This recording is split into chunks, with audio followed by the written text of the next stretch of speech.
ពេលព្រឹកអ្នកក្រោកមិនរួចបែរជាមានអ្នកផ្សេងអាចក្រោកបានការលំបាកដែលអ្នកមិនអាចទ្រាំបានបែរជាមានអ្នកផ្សេងអាចទ្រាំបាននៅពេលអ្នកមិនអាចពុះពៀបន្តទៀតបានសូមចេញទៅក្រៅហើយមើលជុំវិញខ្លួនមើលនៅក្នុងរាត្រីងងឹតឆឹងកម្មករនៅតែធ្វើការថែមម៉ោងដោយញើសហូរជូរខ្លួននៅផ្សារបន្លែម៉ោង2ព្រឹកភ្លើងចិញ្ចាចអ្នកលក់បន្លែកំពុងចរចាតម្លៃជាមួយអតិថិជន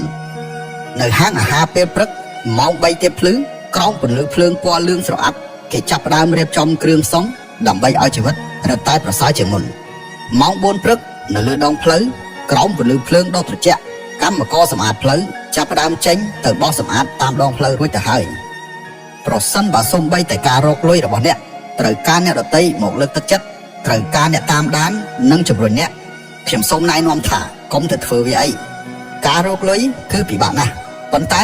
ការអត់លុយកាន់តែពិបាកទៅទៀត